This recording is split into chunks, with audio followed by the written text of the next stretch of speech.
원래 오늘 본문은 18절에서 34절까지 말씀인데 우리가 읽는 봉독하는 것은 8장 18절에서 22절까지 말씀만 읽도록 하겠습니다. 마태복음 8장 18절에서 22절까지 교독하겠습니다. 예수께서 무리가 자기를 에워싸는 것을 보시고 건너편으로 가기를 명하시니라.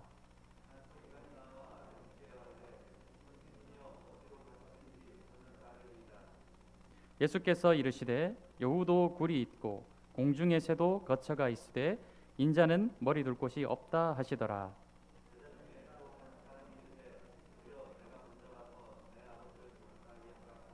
함께 하겠습니다. 예수께서 이르시되 죽은 자들이 그들의 죽은 자들을 장사하게 하고 너는 나를 따르라 하시니라. 아멘.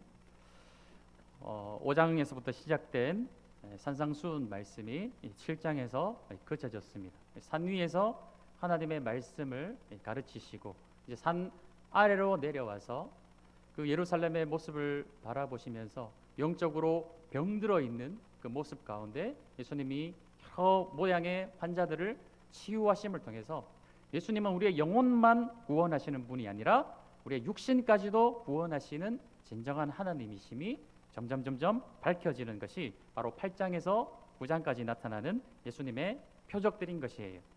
그래서 8장에서 9장에 보면은 10가지 다양한 기적들이 나타나게 되는데 그 말씀이 임하고 하나님의 역사도 반드시 나타난다라는 것을 우리에게 잘 가르쳐주는 말씀입니다. 오늘은 3가지 정도 사건을 한번 살펴보면 18절에서 22절까지 말씀은 우리가 예수님을 따를 때 감당해야 될 대가가 무엇인가에 대해서 말씀하고 계시고 23절에서 27절까지 말씀은 잘 아시는 본문이죠. 제자들이 예수님과 함께 배를 타고 나아갔는데 풍랑이 닥치게 됩니다. 그때 예수님이 바다를 잠잠케 하시는 모양이 나타나는 것이죠. 28절에서 34절까지 말씀은 귀신 들린 자를 쫓아내시는데 그 귀신을 돼지떼에 들어가게 하시고 그 돼지떼가 몰사람을 통해서 이 사탄의 악함이 드러나는 그런 장면이 또 28절에서 34절까지 본문에 나타나게 됩니다. 18절에서 22절까지 보면은 예수님을 따를 때 감당해야 될 대가가 무엇인가, 그래서 우리에게 가르쳐 주시는 말씀인데 18절 말씀을 보면은 예수께서 무리가 자기를 애워싸는 것을 보시고라고 하고 있죠. 왜 무리가 예수님을 애워쌌을까요? 예수님이 아주 놀라운 표적을 보이시고 병든 자를 막 고치시니까 그 표적을 보고 사람들이 예수님을 둘러싸서 무언가 더 보여달라. 예수님이 어떤 말씀, 예수님을 하나님의 아들로 보는 것이 아니라 그저 어떤 표적을 나타내 보이는 그런 한 선지자 정도로 바라보고 예수님을 막 둘러싸는 것을 보시고 예수님은 그것을 피하셔서 다른 쪽으로 건너가셨다라는 것이죠. 그때 한 서기관이 예수님 앞에 나와서 이렇게 예수님께 말합니다. 선생님이여 어디로 가시든지 저는 따르리이다 라고 말하고 있는 것을 보게 되죠. 자, 서기관은 어떤 사람입니까? 이 성경을 필사하는 사람들이었어요. 지금과 같이 인쇄 기술이 없는 시대였기 때문에 한 성경책을 복사하기 위해서는 서기관들이 그 성경을 일일이 손으로 다 써서 필사를 해 나가야 되는 거예요. 그래서 서기관이라는 사람이 존재하고 이들은 그 당시 종교 지도자로서 그 이스라엘 사회에서 주류에 위치하고 있는 사람들이었습니다. 그리고 율법의 전문가들이었어요. 근데 그런 주류 사회에 위치한 율법 전문가인 이 서기관이 지금 예수님 앞에 나와서 무엇이라 말하고 있습니까? 그런 자기가 있었던 이 주류를 떠나서 예수님을 따르겠습니다라고 말하고 있다라는 거예요. 그래서 굉장히 주목받을 만한 일이고 특별한 일인 것이죠. 그런데 예수님은 거기에 대해서 무엇이라 말씀하고 계십니까? 야, 네가 왜 나를 따라오려고 하냐? 아이고 잘한다, 칭찬한다, 뭐 이런 말씀을 하시는 것이 아니라 20절 말씀과 같이 예수께서 이르시되 여우도 굴이 있고 공중의 새도 거처가 있으되 인자는 머리 둘 곳이 없다. 이 말씀만 딱 잘라서 보면 어떤 느낌이 드시나요? 예수님께서 지금 마치 신세를 한탄하시는 것처럼 보여질 수 있겠죠. 다 집이 있고 머무를 곳이 있고 거처가 다 있는데 나는 머리 둘 곳이 없다. 심지어 저 짐승인 여우도 머리 둘 곳이 있는데 나는 참 이 발 붙일 곳이 없고 머리 붙일 곳이 없구나, 막 신세를 한탄하는 것처럼 보여질 수 있을 거예요. 그러나 이 말씀은 예수님께서 이 서기관의 중심의 마음을 꿰뚫어 보시고 하시는 그런 답변이 되겠습니다. 자, 서기관이 자기는 지금 이 주류 사회에 위치한 사람이에요. 그래서 가만히 있어도 사실은 평생에 어느 정도 위치가 보장된 그런 삶을 살 수 있는 그런 사람이었습니다. 그런데 갑작스럽게 예수님이 나타나셨어요. 센세이셔널한 그런 놀라운 일들이 막 벌어지기 시작합니다. 그래서 많은 군중들이 예수님을 따르기 시작해요. 이전에는 수많은 사람들이 예루살렘으로 찾아와서 제사장들과 사두개인들과 바리새인들과 서기관 같은 사람들 앞에 와서 그분들에게 말씀을 듣고 그분들의 지도와 지시를 따랐던 것이 당시 사회의 모습이었는데, 갑자기 예수님이 나타나셔서 이들의 군중을 다 빼앗아 가시는 거예요. 점점 이들의 인기는 사그라들고 예수님의 인기가 높아지는 그런 상황 가운데 있는 것입니다. 그러니까 이 서기관은 상당한 기회주의자인 거예요. 지금 이 시대의 모습을 바라보니까 자신들이 위치한 것의 모습은 점점 낮아지고 있고 예수님의 인기가 점점 높아지는 것을 보면서 이 시류를 바라보니까 지금이야말로 내가 갈아타야 될 때이구나. 지금 여기에 있다가는 예수님께 모든 것을 다 빼앗기고 정말로 그가 메시아일지도 모르고 그 예수님이 건설하는 다윗과 솔로몬의 왕국 같은 그 시대가 도래하게 되면 우리는 망하겠구나. 자, 이때 초기에 내가 예수님께로 갈아타가지고 예수님의 제자가 되어서 예수님의 왕국이 건설되을 때 그때 한 자리를 차지해야 되겠다. 이런 마음이 바로 이 서기관의 마음 가운데 있음을 예수님은 꿰뚫어 보신 것이에요. 요즘 젊은이들 가운데 좀 유행하는 프로그램 가운데 환승연애라는 그런 프로그램이 있습니다. 그래서 막 이전 남자친구를 버리고 이제 다른 남자친구로 막 갈아타는 그런 프로그램이에요. 지금 이 서기관이 무엇을 하려고 하고 있냐면 바로 이 환승을 하려고 하는 거예요. 여기가 지금 안 될 것 같으니까 앞으로 여기가 더 잘 될 것 같으니까 아주 기회주의적인 사고를 가지고 이리로 갈아타려고 하는 서기관의 중심, 예수님을 정말 영적인 메시아로 보고 그를 따르려고 하는 것이 아니라 그런 수많은 일어나는 표적을 보고 점점점 일어나는 모습을 보고 따라가려고 하는 그 마음의 중심을 보시고 예수님이 대답하신 거예요. 그러니까 네가 나를 따라오려거든 감당해야 될 것이 있는데 그것이 무엇이냐라는 것을 가르쳐 주는 것이죠. 그것이 무엇입니까? 여우도 굴이 있고 공중의 새도 거처가 있지만 나는 머리 둘 것이 없다. 네가 나를 따라오려고 하느냐? 네가 나를 따라오려고 하는 목적과는 전혀 반대의 대가를 치루어야 되는 것이 바로 나를 따르는 것이다 라고 예수님은 대답해 주시고 계시는 거예요. 서기관이 꿈꾸던 예수님을 따랐을 때 주어질 그 급부 보상과는 전혀 다른 것을 예수님께서는 대답하시면서 그럼에도 불구하고 네가 나를 쫓아오겠느냐 반문하고 계시는 예수님의 대답이라는 것이죠. 우리가 기복주의 신앙을 하도 또 한때 강조를 해서 우리가 기복주의 신앙을 버립시다 계속 강조해서 또 너무 영적인 것에만 우리가 막 이야기를 하다 보니까 예수님을 따를 때 우리가 아무것도 바라지 말고 우리에게 주어지는 것은 아무것도 없습니다. 너무 또 이렇게 되는 것 같아요. 그런 것도 사실 우리가 경계해야 되겠죠. 왜냐하면 이 본문 말씀을 우리가 보게 되면 예수님은 우리에게 말씀도 가르쳐 주시지만 우리의 영혼도 구원해 내시는 분이시기 때문에 그렇습니다. 그래서 우리의 육적인 어떤 필요와 우리의 육적인 요구를 무시하시는 분은 아니셔요. 그러나 예수님을 따르는 목적 자체가 완전히 거기에만 쏠려 있는 것에 대해서는 철저하게 경계하시는 것이 바로 예수님이시라는 것이죠. 네가 나를 쫓아오려면 이런 대가를 감당할 수 있겠느냐라는 것에 대해서 우리에게 질문하고 계신다는 것입니다. 우리가 예수님을 믿는 목적이 무엇입니까? 왜 예수님을 믿으시나요? 왜 이 시간, 새해 첫 시간, 이 귀한 시간을 다른 곳에서 특별하게 보내시지 않고 하나님 앞에 나와서 예배로 드리십니까? 무언가 바라는 것이 있어서 예수님을 믿어야 천국 갈 수 있기 때문에, 예수님을 믿어야 내 신상에 어떤 어려움도 없고 고난도 안 올 것 같기 때문에, 뭔가 안전이 보장되어질 것 같기 때문에 그런 것이 아니라는 것이죠. 우리가 예수님을 믿는 가장 첫 번째 이유는 우리를 구원하시기 위함도 아니고 무엇입니까? 바로 예수님은 살아계신 하나님이시며 우리의 존재 목적이 무엇이죠? 우리의 존재 목적은 바로 하나님을 찬양하며 하나님을 영화롭게 하는 것, 그 자체가 우리의 근본적이고 본질적인 인간의 존재 이유이며 우리가 하나님의 형상으로서 이 땅에 지어진 이유이기 때문에 그렇다라는 거예요. 구원하시는 것, 그것은 두 번째 이유라는 것이죠. 우리의 본질이 무엇입니까? 우리 자체는요, 하나님을 찬양하며 예배하는 것이에요. 다른 무엇보다도 나의 존재 이유를 알기 때문에 하나님을 예배하시는 성도님이신 줄로 믿습니다. 그 가운데 구원은 당연하게 그냥 주어지는 거예요. 하나님 아버지와 자녀로서의 관계가 맺어지면 구원을 받고 안 받고, 구원의 확신이 있고 없고, 내가 오늘 죽어도 구원을 받을 수 있을까 없을까, 이런 걱정은 전혀 안 하셔도 되는 것입니다. 나의 존재 이유를 바로 아시면, 내가 뭐 해야 되는 사람인지를 바로 아시면, 하나님과의 관계를 잘 맺고 영원토록 무궁토록 하나님을 찬양하는 삶을 살아가며 예배하는 삶을 살아가면 그게 이미 구원받은 삶인 거예요.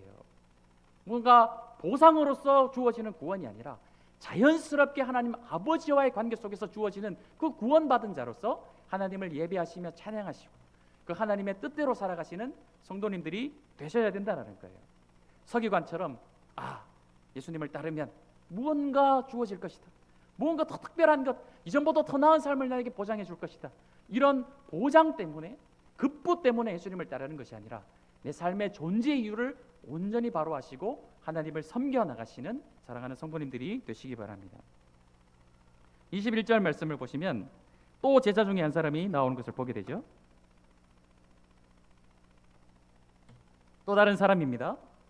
제자 중에 또 한 사람이 이르되 주여 내가 먼저 가서 내 아버지를 장사하게 허락하옵소서. 이렇게 예수님 앞에 허락을 구하는 것을 보게 되죠. 예수님이 또 이렇게 대답하십니다. 예수께서 이르시되 죽은 자들이 그르되 죽은 자들을 장사하게 하고 너는 나를 따르라, 이렇게 말씀하고 계세요. 자, 지금 우리 한글 성경을 보게 되면은 이렇게 느껴지실 수 있죠. 지금 이 제자의 아버지가 돌아가신 거예요. 그래서 지금 장례를 치러야 되니까 급하게 가서 장례를 치르고 다시 돌아오겠습니다. 이 한글 성경을 보면 그렇게 보일 수 있지만 사실 그런 것이 아니에요. 지금 방금 윗 본문에 어떤 본문이 있었죠? 서기관이 예수님 앞에 나와서 이제 따르겠습니다 했을 때 예수님은 나는 머리 둘 곳이 없다, 너희들이 나를 따르면 이런 대가를 치러야 된다라고 말을 하자 그 말을 들은 제자가 이렇게 얘기하는 거예요. 딱 머리를 굴린 것이죠. 예수님을 따른다라는 것이 이런 대가를 치르는 것이구나. 그러니까 예수님 앞에 나와서 뭐라고 하느냐, 나에게 늙은 부모님이 아직 계시는데 그 부모님이 아마 곧 돌아가실 것 같습니다. 그래서 내가 일단은 예수님을 쫓는 것을 잠시 중단하고 돌아가서 아버지가 다 돌아가시고 나서 이제 장사를 다 마친 다음에 내가 더 이상 내가 가정에 머무를 이유가 없을 때 그때 예수님을 쫓아가겠습니다. 장사를 다 치르고 나서 더 이상 장사 치를 일이 없을 때 부모를 섬기는 도리를 다 하고 나서 그때 예수님을 다시 찾아와 따르겠습니다라고 하는 아주 기회주의적인 또 발언을 예수님 앞에 하고 있는 거예요. 거기에 대해서 예수님께서 아주 매몰차게 말씀하시는 것처럼 보이죠. 장사는 죽은 자들에게, 죽을 자들에게 하라, 이렇게 말씀하시는 것처럼 보이지만 그래서 금방 장례 치른 자에게 가서 장례 치르러 가지 마, 이런 말씀을 하시는 것이 아니라는 것이에요. 죽은 자들이 그들의 죽은 자들을 장사하게 하라는 것은 예수님을 하나님의 아들로 보지 못하고 그분의 말씀을 듣고도 예수님을 쫓지 못하는 자들, 예수님을 쫓겠다고 결심했음에도 불구하고 이런 대가를 치러야 되는 것을 알고 영적으로 무지하여서 예수님을 쫓는 것을 미루고 나중에 예수님을 쫓겠습니다 하는 그런 자들에 대해서 무엇이라 말씀하고 계시느냐, 그런 자들은 영적으로 죽은 자들이다.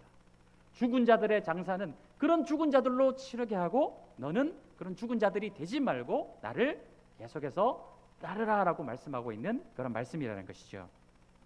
주님을 따르지 않는 자, 예수님의 부르심에 응답하지 않는 자들을 죽은 자들로 표현하고 계시는 그런 말씀인 것입니다. 사랑하는 성도님들, 우리가 주님을 따르기 위해 치러야 될 대가는 어떤 것들이 있습니까?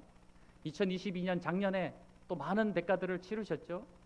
주일에 일주일에 1시간을 하나님 앞에 드리고 우리가 귀한 예물도 준비해서 하나님 앞에 올려드리고 또 여러 가지 직분과 사역들을 감당해야 되는 것이 우리 사랑하는 성도님들의 삶이고 그렇게 대가를 지불해야 되는 것이 성도님들의 어떤 치러야 될 그런 대가라는 것이죠. 작년에 잘 해오셨습니다. 주님을 따르기 위해서 그런 대가들을 치르는 것을 잘 해오셨어요. 근데 거기에서 머무르는 것이 아니라 우리는 어떻게 살아야 될까요? 2022년 똑같이 그냥 그 정도로 하나님을 따르는 삶을 살아가시겠습니까? 그렇게 되면 안 되겠죠. 2022년보다는 올 한 해 2023년 작년보다는 더 성숙한 모습으로 주님을 따르고, 주님을 따른다는 것은 그보다도 더 나은 대가를 치를 줄 아시는 성도님들의 삶이 되셔야 되겠죠. 그래서 주님을 따르면 따를수록 우리가 사실 우리 삶에 치러야 될 대가는 조금 더 커진다라는 것입니다. 그러니까 그런 희생을, 대가를 지불하고서라도 주님을 따르시겠습니까? 아니면 아직은 때가 아니에요.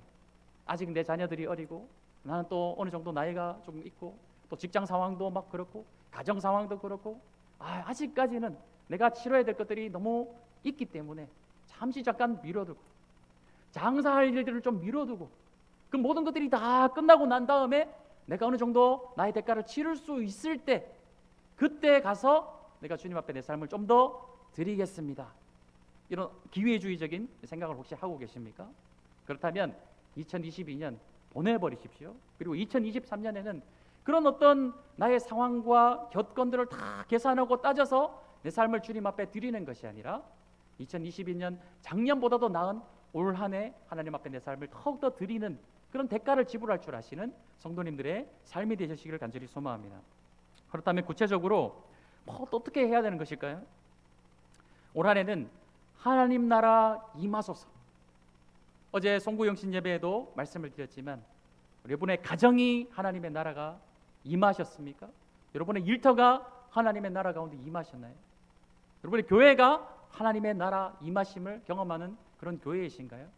그렇다면 하나님의 나라가 내 삶 가운데 임하게 하기 위해서 절대적인 것은 이미 임하였다고 말씀드렸습니다. 그러나 상대적인 것은 나에게 달려있는 거예요. 하나님께서 내게 자유의지를 주시고 내가 어떻게 하느냐에 따라 절대적으로 임하여 있는 그 하나님의 나라를 내가 경험할 수도 있고 하지 못할 수도 있는 거예요. 그럼 조금 더 하나님의 나라를 더 경험하며 깊숙이 나아가기 위해서 내가 치러야 될 대가들이 무엇이 있는가? 가정 가운데 하나님의 나라가 임하게 하기 위해서 내가 치러야 될 대가들이 무엇이 있습니까? 일터 가운데 하나님의 나라를 더 깊이 경험하기 위해서 내가 치러야 될 대가가 무엇이 있습니까? 교회 가운데 하나님의 나라가 임하게 하기 위해서 내가 치러야 될 대가가 무엇이 있습니까? 특히 올 한 해 하나님의 나라 임하신다고 했는데 특별히 이 일들을 생각해 나가면서 주일 2부 예배 시간에는 일터에서 우리가 어떻게 하나님의 나라를 임하게 할지 그것에 대해서 더 깊이 우리가 함께 말씀을 공부하는 시간을 가질 거예요. 몇 주간 강의해 날 것입니다. 또 시간이 된다면 가정 가운데 하나님의 나라가 어떻게 하면 임하게 할 것인가, 또 우리가 함께 말씀을 공부하고 연구해 나가야 되겠죠. 이런 것들을 저 혼자 막 연구하고 일방적으로 강의를 해나가는 것이 아니라 사실은 우리 성도님들께서도 서로 그것을 막 고민하시고 치열하게 그것을 가지고 나누며 너희 가정은 이렇게 하고 있느냐, 우리 가정은 이렇게 하고 있다, 너는 일터에서 이렇게 하고 있느냐, 나는 이렇게 일터에서 하고 있다. 서로 철을 마모시켜서 서로 날카롭게 하듯이 서로 가르치며 성장해 나갈 때 점점 자라나가게 된다라는 것이, 그렇게 성장해 나가시는 2024년 새로운 교회 모든 성도들의 삶이 될 수 있도록 우리 축복하며 함께 기도하며 나아갔으면 좋겠습니다. 23절, 27절까지 말씀을 보게 되면 예수님이 이제 배에 오르셨어요. 제자들이 따라서 배에 올랐습니다. 근데 예수님이 잠드신 그런 상황 가운데 풍랑이 배에 닥친 것을 보게 되죠. 근데 예수님께서 곤히 주무시고 계시는 모습을 보고 제자들이 답답해가지고 깨웁니다. 25절 말씀에 보면 제자들이 나와 깨우며 이르되 주여 구원하소서 우리가 죽겠나이다. 사실 바꿔서 말하면 죽게 생겼는데 어떻게 잠이나 자고 계십니까? 빨리 일어나셔가지고 다른 병자들을 막 고치시고 막 그렇게 하셨듯이 지금 우리를 빨리 구원해야 되지 않으십니까? 막 예수님을 독촉해서 깨워내고 있다라는 것이죠. 그때 예수님께서 책망하시는 내용이 26절 말씀에 나타나게 돼요. 예수께서 이르시되 어찌하여 무서워하느냐, 믿음이 작은 자들아 하시고 곧 일어나사 바람과 바다를 꾸짖으시니 아주 잔잔하게 되었다라고 말씀하고 있죠. 여기서 이 바다를 꾸짖다라고 하는 이 단어는 에페티메센이라는 단어입니다. 에페티메센. 이 단순히 바다를 꾸짖으신 것이 아니라 이 에페티메센이라는 단어는 귀신을 꾸짖어서 물리치실 때 사용하시는 그런 단어예요. 그래서 귀신을 쫓아내실 때 사용하셨던 단어를 바다를 향하여서 잠잠하라라고 말씀하시면서 동일한 말씀을 하고 계신다라는 것이죠. 그래서 이 풍랑은 단순한 어떤 풍랑을 의미하는 것이 아니라 우리가 요한계시록 시간에도 보았지만 이 당시에 바다는 혼돈, 무질서함을 의미한다고 했어요. 사탄을 의미하는 것이죠. 이 사탄을 향하여서, 이 사탄의 공격을 향하여서 예수님은 잠잠하라라고 말씀하고 계시고, 실제로 그 바다가 잠잠해지는 모습을 보고 제자들이 놀라게 되는 그런 말씀이라는 것이죠. 예수님이 제자들을 책망하신 이유는 무엇입니까? 이 배에 지금 누가 타고 있는지에 대해서 의구심을 가졌기 때문이에요. 예수님이 이 배에 타고 계신다면 아무리 격한 풍랑이 닥쳐올지라도 결코 이 배는 전복되지 않을 것임에 대한 믿음의 부족함에 대해서, 그러니까 예수님이 지금 누군가에 대한 믿음의 확신에 대해서 예수님은 책망하고 계시는 그런 말씀이라는 것이죠. 예수님을 하나님으로 보지 못하고 있는, 아직까지 예수님을 하나님으로 보지 못하고 있는 제자들에 대해서 그 신뢰함에 대해 책망하고 계시는 말씀인 것입니다. 이때 예수님은 바다를 꾸짖으시죠. 그래서 이것은 사실은 제자들을 꾸짖으시고 바다를 동시에 꾸짖으시는 거예요. 사탄은 끝날 때까지 우리를 공격할 것입니다. 지금 우리가 예수님과 함께하고 계시죠. 예수님 우리와 함께하고 계십니다. 그러면 예수님이 우리와 함께하고 계시면 사탄이 우리를 공격하지 못할까요? 아니요. 예수님이 함께하고 있지 않는 사람들은 사탄이 건드리지 않아요. 그들은 공격하지 않아도 이미 사탄의 이 지배 아래에 있기 때문에 그렇습니다. 그럼 누구를 사탄이 공격할까요? 바로 예수님이 함께하고 있는 자들에 대해서 이 사탄은 더 공격할 수밖에 없다는 것이죠. 주님이 다시 오시는 그날까지 한 영혼이라도 더 무너뜨리기 위해서 예수님과 함께하고 있지 않는 자는 그냥 놔두는 거예요. 집중하는 것이죠. 예수님을 믿는 자, 예수님이 함께하는 자를 한 영혼이라도 더 끌어들이기 위해서, 넘어뜨리기 위해서 사탄은 공격을 해야 될 거예요. 우리 새로운 교회가 신앙으로 영적으로 더 성숙하며 성장하면 할수록 어떻게 될까요? 사탄이 더 공격하게 되겠죠. 사탄의 공격을 받지 않는 방법은 무엇입니까? 저희가 가만히 있으면 돼요. 아무것도 하지 않고 그냥 신앙생활도 엉망진창으로 하고 게으르고 그냥 그렇게 있으면 사탄이 우리를 건드리지 않을 거예요. 쟤들은 가만 놔둬도 된다. 우리가 더 기도하고 예배하고 영적으로 성장하며 성숙할수록 사탄은 어떻게 할까요? 이 교회를 더 무너뜨리기 위해서 더 공격을 해야 될 것입니다. 그때 우리가 어떻게 해야 되겠습니까? 그때 막 원망하며 좌절하며 실망하며 내분이 일어나고 하면은 사탄의 전략이 성공하게 되는 것이죠. 아니 왜 하나님이 우리 교회와 함께하고 계시는데, 왜 하나님이 계시는데 교회에 이런 어려움이 닥치는가? 막 원망하며 좌절하면 안 된다라는 거예요. 그러니까 미리 아셔야 되는 것이죠. 교회가 부흥하려고 하면 어떻게 될까요? 교회가 성장하려고 하면 어떻게 될까요? 문제가 생기는 거예요. 사탄이 공격을 해야 되는 것입니다. 거기에 대해서 우리가 미리 알고 예수님이 우리와 함께 하시면 하실수록 더 사탄이 우리를 무너뜨리려고 이 말세에 공격을 하는구나. 지혜를 가지고 그것에 대해서 잘 대처해 나가고 기도하고 우리가 한마음 한뜻이 되어서 그런 흔들림에 우리가 막 좌지우지 되는 것이 아니라 중심을 딱 지키고 하나님을 신뢰하면서 딱 나아가면은 절대로 무너지지 않는다는 것입니다. 주님은 이것에 대해서 말씀하고 계시는 거예요. 그들의 마음의 요동침, 막 풍랑이 외부적으로 닥쳐오니까 이들이 무너진 것은 마음이 무너진 거예요. 이거 예수님이 우리와 함께 하셔도 우리가 죽을 수도 있겠구나. 그들의 마음이 이미 무너졌고 마음이 닥쳐오는 풍랑과 같이 그들의 마음이 경랑 속에 빠져있는 모습을 보시고 예수님은 바닷만 잠잠하라 말씀하신 것이 아니라 너희들의 마음을 잠잠하라 꾸짖으시며 책망하시는 내용이라는 것입니다. 우리 마음의 바다가 혼란해질 때가 있어요. 혼돈이 닥쳐올 때도 있어요. 특별히 2022년 경제적으로 많이 어려운 시기를 겪고 코로나를 이제 벗어나려고 하니까 경제적인 어려움이 막 닥쳐와서 많은 분들이 참 마음에 혼돈이 막 온다고 합니다. 마음이 무질서함, 마음의 폭풍이 막 닥쳐온다고 이야기를 해요. 그때 그런 것들에 외부적인 어떤 폭풍에 내 마음까지 막 흔들려서 좌지우지 되면서 막 어려움을 겪을 것인가?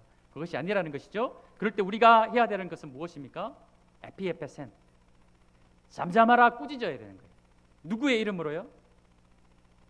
예수님의 이름으로 내 마음의 무질서함, 내 마음에 닥쳐온 이 풍랑을 예수님의 이름으로 꾸짖을 줄 아시는 성도님들이 되십시오.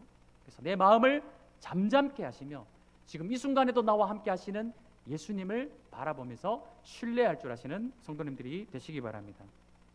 28절에서 34절까지 말씀을 보면 귀신 들린 자를 고치시는 예수님을 보게 되죠. 이 건너편 28절 말씀에 보면 건너편 가다라라는 지방에 가셨을 때 귀신 들린 자가 무덤 사이에서 막 나왔어요.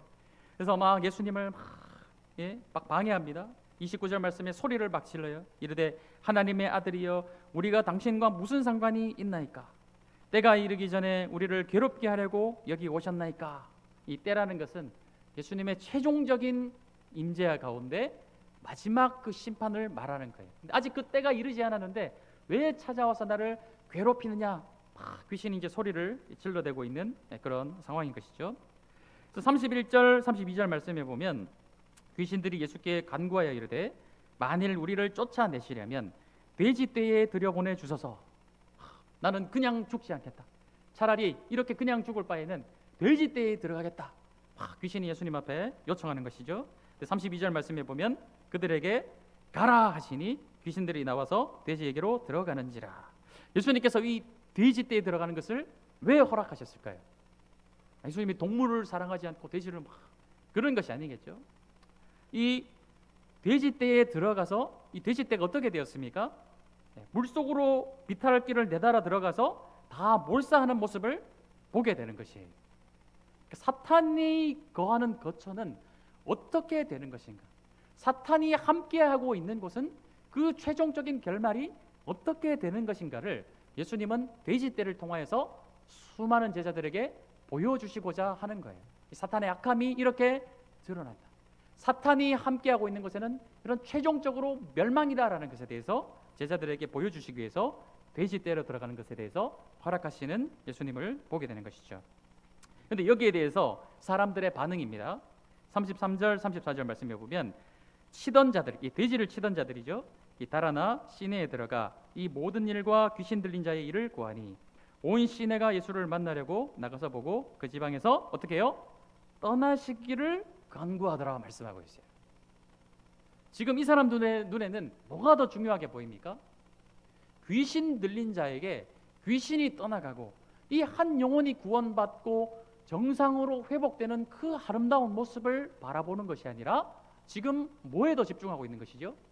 만약에 한 영혼이 구원받는 모습을 거기에 집중을 했더라면 예수님을 향하여서 떠나십시오, 우리 지방을 떠나십시오 이렇게 말하지 않았겠죠.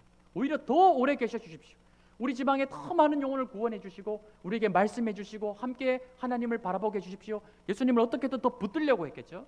그런데 왜 떠나라고 하고 있습니까? 그들의 눈에는 한 영혼의 구원이 보이는 것이 아니라 자신들의 물질적 피해가 더 커 보이는 거예요. 아니 우리 재산, 이 수많은 돼지떼들 이거 값으로 따지면 얼마가 되는데 이거를 다 물속에 빠져 죽게 만든 예수님을 바라보면서 아, 예수님은 우리에게 전혀 도움이 되지 않는 존재구나. 빨리 떠나라는 거예요. 빨리 가버리라는 거예요. 우리가 때때로 무엇에 더 집중을 하느냐? 2022년 무엇에 더 집중하셨습니까? 하나님과 더 깊은 관계를 맺고 하나님 아버지를 더 깊이 알아가는 것, 더 깊은 예배 자리에 나아가고 내 삶의 존재의 이유와 내가 왜 이런 직업을 가지고 있고 하나님이 왜 나에게 가정을 주셨고 왜 나에게 자녀를 주셨고 이런 본질적인 이유, 하나님의 뜻, 하늘 아버지의 뜻이 나의 삶을 통하여 이 땅에 이루어지는 것, 여기에 집중하기보다는 그렇게 살았다가는 이 땅에서의 나의 삶이 이전보다 더 피폐해지고 어려워지고 궁핍해질 수 있겠구나. 이것은 잠시 좀 밀어놓고 이런 것들을 잠깐 나중에 내가 좀 나이 들어서 여유가 있고 내 자식들, 내 자녀들, 내 재산들이 어느 정도 다 안정이 되고 난 뒤에 그 다음에 이제 예수님을 위하여서 내 삶을 드리겠습니다. 다 그냥 밀어놓고 어디에 혹시 더 집중을 하셨나요? 2022년 어디에 집중하셨는지 잘 한번 살펴보시고 2023년에는 정말 하나님의 나라가 내 삶 가운데 어떤 대가를 치르더라도 우선순위는 하나님의 나라가 내 삶 가운데, 나의 가정 가운데, 일터 가운데, 교회 가운데 임하여지는 것에 가장 최선의 우선순위를 두시는 성도님들의 삶이 되셨으면 좋겠어요. 그것 때문에 설사 내 가정에 좀 어려움이 온다고 할지라도, 설사 내 경제적인 부분에 좀 어려움이 온다고 할지라도 내 우선순위는 하나님을 더 사랑하는 것입니다. 이렇게 고백하시며 하나님의 나라를 살아가시는 2023년 우리 새로운 교회 모든 성도들의 삶이 되시기를 축복합니다.